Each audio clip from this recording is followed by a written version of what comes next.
अस्सलाम वालेकुम नाज़रीन, मैं हूं सिम अली। आप देख रहे हैं चैनल न्यूज़ पॉइंट्स। नाज़रीन, आज के वीडियो के अंदर बात की जाएगी कि पाकिस्तान की अस्करी और जो सियासी क़यादत है, इन्होंने अपेक्स कमेटी के अंदर अफ़गान मुहाजिरीन के हवाले से जो नई पॉलिसी बनाई है उसके अंदर कुछ बड़े तगड़े किस्म के फैसले किए गए हैं। और यहाँ पे सवाल ये पैदा होता है कि क्या पाकिस्तान वाकई में अफ़गान जो मुहाजिरीन है पाकिस्तान के अंदर गैर कानूनी तौर पर रह रहे हैं, कई दहाइयों से यहाँ पे रह रहे हैं, कई दहाइयों से यहाँ पे बिज़नेस कर रहे हैं, यहाँ पे मौकी में यहाँ पर उनकी प्रॉपर्टीज़ हैं, क्या उनको पाकिस्तान निकाल पाएगा या नहीं? अगर पाकिस्तान इनको निकालता है तो इससे पाकिस्तान को क्या फ़ायदा होगा? और फिर जो थर्डली मेन जो क्वेश्चन पैदा होता है वो ये है कि पाकिस्तान अफ़गान मुहाजिरीन को पाकिस्तान से बेदखल करके निकाल के अफ़गानिस्तान की जो तालिबान की हुकूमत है उसको पाकिस्तान क्या मैसेज देने जा रहा है, इसके ऊपर तफसील से आपके साथ डिस्कस करेंगे। लेकिन उससे पहले मेरी आपसे होगी गुजारिश कि अगर आपने अभी तक हमारे चैनल न्यूज़ पॉइंट को सब्सक्राइब नहीं किया तो काइंडली अभी हमारे चैनल को सब्सक्राइब कर लीजिए और बेल आइकन को ज़रूर प्रेस कीजिएगा।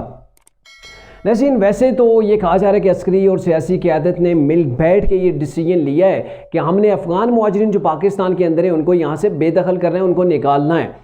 वैसे ये एक जो अस्करी क़यादत है, फैसला तो मेरे ख्याल में उधर से ही आया होगा, क्योंकि जो निगरान सेटअप है उसके पास कोई वोट पावर नहीं होता है, ना ही वो जो है वो इलेक्ट की हुई होती है, तो इसलिए उसके पास इतनी पावर नहीं मेरे ख्याल में होती कि वो ऐसे डिसीजन ले। लेकिन यहाँ पे देखा जाए कि बहुत से ऐसे फैसले जब से जो अब वो दूसरी गवर्नमेंट गई है, निगरान सेटअप आया है, और उससे पहले भी आर्मी की जानिब से बड़े तगड़े किस्म के जो वो डिसीजन लिए गए हैं, बहुत से डिसीजन लिए गए हैं। पिछली बार जो अपेक्स कमेटी के अंदर इजलास हुआ था उसके अंदर भी, और अब दोबारा से जो वज़ीर-ए-आज़म की सरबराही के अंदर अपेक्स कमेटी का इजलास हुआ जिसके अंदर जो है वो आर्मी चीफ आसिम मुनीर साहब भी मौजूद थे, वफाकी और प्रोविजनल असम्बली के जो वज़रा थे वो भी इस इजलास के अंदर शरीक थे। तो वहाँ पर जो अहम फैसला किया गया है कि अफ़गान मुहाजिरीन को 1 नवंबर तक की डेडलाइन दी गई है कि आप जो पाकिस्तान के अंदर इलीगल यहाँ पे मौजूद है, और तकरीबन एक अंदाजे के मुताबिक पाकिस्तान के अंदर इस वक्त 11 लाख से ज़्यादा, जो एक मीडिया की रिपोर्ट है उसके तहत तो 11 लाख से ज़्यादा है।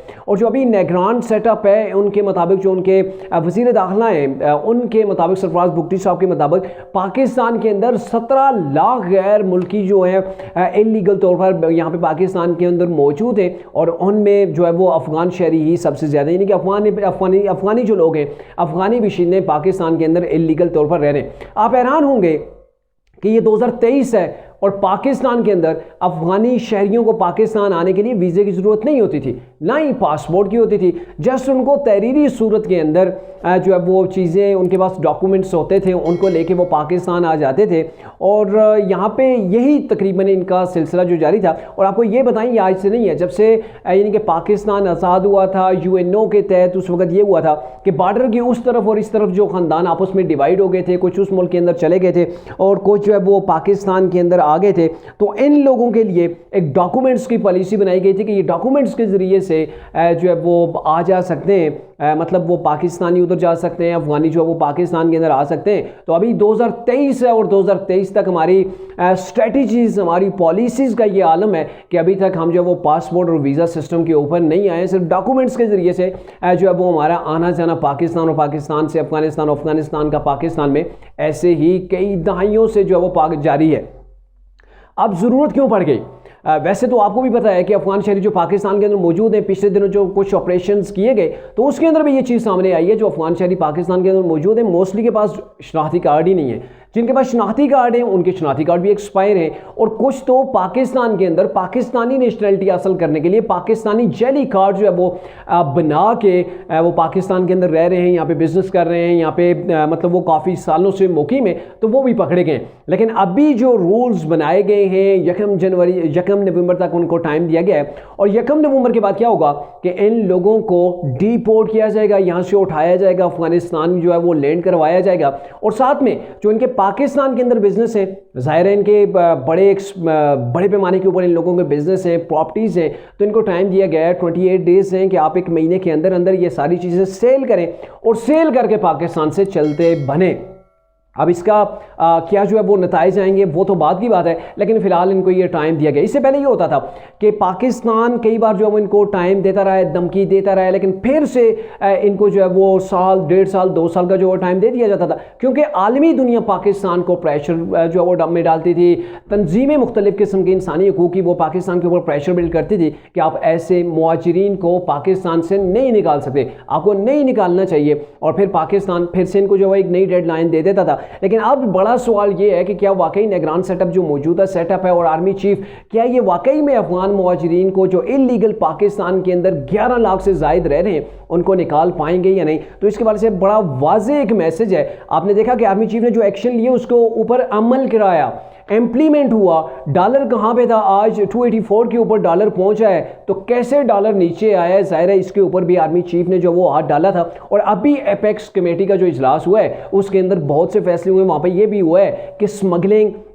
बिजली की जो चोरी है, ज़ख़ीरा अंदोज़ी है, जो डॉलर के जो लोग ज़ख़ीरा अंदोज़ी जो है वो डॉलर की सूरत के अंदर कर रहे हैं, तो इन सब के ऊपर जो है वो पहले से तेज़ी के साथ जो है वो हाथ डाला जाएगा, इनको मुआफ़ नहीं किया जाएगा। यानी कि जो सिचुएशन हमने देखी 284 के ऊपर डॉलर पहुंचा है और चीनी कैसे शॉर्ट हो गई थी, ज़ख़ीरा अंदोज़ी हो रही थी, यहाँ से स्मगल माल हो रहा था अफ़गानिस्तान के अंदर, और जो अफ़गानिस्तान और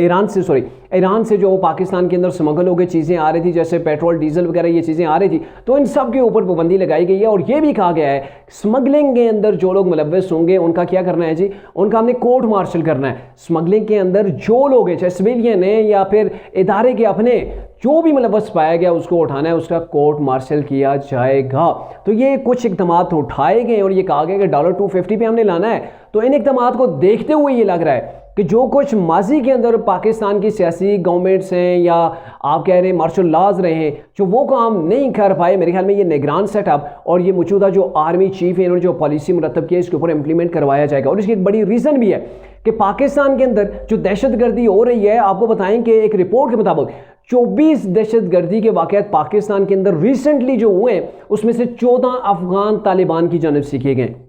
यानी कि 24 पाकिस्तान के अंदर टेररिस्ट जो वो एक्टिविटीज़ हुई हैं, धमाके हुए या कुछ भी हुआ, तो उसकी जो नताइज निकले हैं, जो उसकी तहकीकात हुई, उसमें 14 अफ़गानिस्तान जो वाक़यात थे, अफ़गानिस्तान के तालिबान इसके अंदर शामिल थे। और ये भी आपको बताएं कि पाकिस्तान के अंदर जो अफ़गान मुहाजिरीन रहते हैं उनके ऊपर भी बड़े पैमाने के ऊपर केसेस हैं। यानी कि ये लोग ऐसे लोग हैं जो पाकिस्तान के अंदर जराइम अनासर, पेशा जो अनासर उनके अंदर इनका बड़े पैमाने के ऊपर जो वो शुमार होता है। और इससे भी बड़ी बात यह है कि एंटी स्टेट ये काम कर रहे होते हैं, यानी इनकी जो एक्टिविटीज़ हैं, जो इनकी सरगर्मियाँ हैं, वो मुलव्वस पाई गई हैं anti state, anti Pakistan activities के अंदर ये लोग शामिल रहे हैं। जब लोग ये ऐसी एक्टिविटीज़ के अंदर शामिल हैं तो फिर इनको पाकिस्तान के अंदर क्यों पनाह दी जाए? और दूसरा क्वेश्चन ये है कि अगर इन लोगों को पाकिस्तान से निकाला जा रहा है, 11 लाख हैं या 17 लाख हैं, उसके बाद वीज़ा सिस्टम होगा, वीज़ा सिस्टम के बिना ये पाकिस्तान नहीं आ पाएंगे, तो उसके लिए ये होगा कि ये अभी जा रहे हैं, आपको पता है इससे फ़ायदा ये होगा कि पाकिस्तान के अपने जो लोग हैं,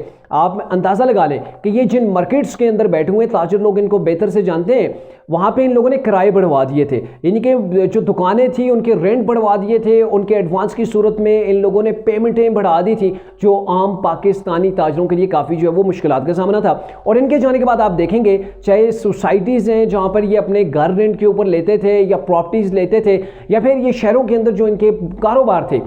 वो जब ये छोड़ेंगे, पाकिस्तानियों को सेल करके जाएंगे, तो डेफिनेटली जो पाकिस्तान के अंदर जो जिन शहरों के अंदर रेंट्स बड़े थे, होटल बड़े बड़े इन लोगों के पास थे, बड़े बड़े बिजनेस इन लोगों के पास थे, जब वो छोड़ के जाएंगे तो डेफिनेटली इससे पाकिस्तान की आवाम को जो चीज़ें महंगी मिल रही थी वो थोड़ी सी सस्ते दामों में मिलेंगी। और सबसे बड़ा रिलीफ मिलेगा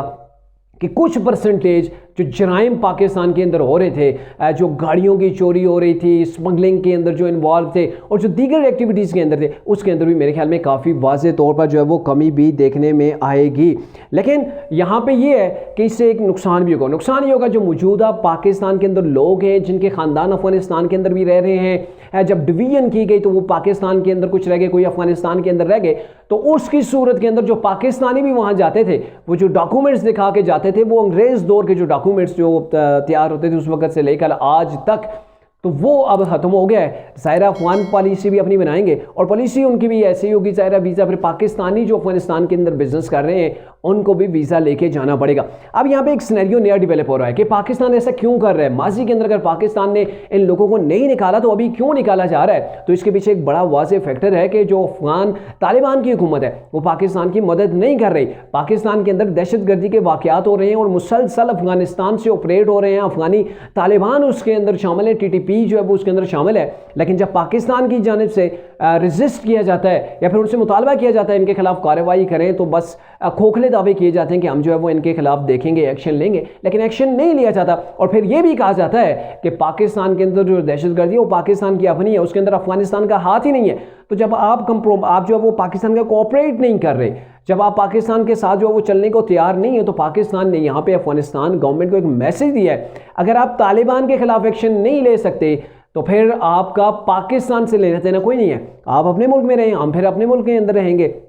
ऐसा नहीं हो सकता कि आपके मुहाजिरीन पाकिस्तान के अंदर रहें, आप पाकिस्तान के अंदर टेररिस्ट जो है वो एक्टिविटीज़ के अंदर भी शामिल हों और दहशतगर्दों को आप अपने पास पनाहें दें, और पाकिस्तान जब आपसे डिमांड करे कि आपके यहाँ से ये टेररिस्ट एक्टिविटीज़ पाकिस्तान के अंदर हो रही हैं, इनको कंट्रोल किया जाए, तो फिर आप कंट्रोल भी ना करें। तो ये चीज़ें नहीं हो सकती। या तो आप उन तालिबान के साथ रहें या फिर आपको पाकिस्तान का साथ देना होगा। इसलिए आपके पास दो ऑप्शन है, आपने चुन लेना है आपने क्या करना है। और मेरे ख्याल में आने वाले 1-2 दिनों के अंदर ये अफगानिस्तान की पॉलिसी भी इस हवाले से वाज़ेह हो जाएगी। लेकिन जो कुछ मेरे ख्याल में, जो मेरे नज़दीक, जो मेरा एनालिसिस है कि पाकिस्तान की सियासी कोई गवर्नमेंट नहीं कर पाई, मुझे यूँ लग रहा है कि आर्मी चीफ जो अभी पॉलिसियाँ मुरतब कर रहे हैं, चाहे वो बिजली चोरी के खिलाफ कर रहे हैं, स्मगलिंग के खिलाफ कर रहे हैं, डॉलर के खिलाफ जो उन्होंने एक्शन लिया है, तो जैसे उधर जो है वो कामयाबियां मिल रही हैं, ऐसे मेरे ख्याल में अफगान मुहाजिरीन को भी पाकिस्तान से जो इलीगल रह रहे हैं उनको निकाला जाएगा।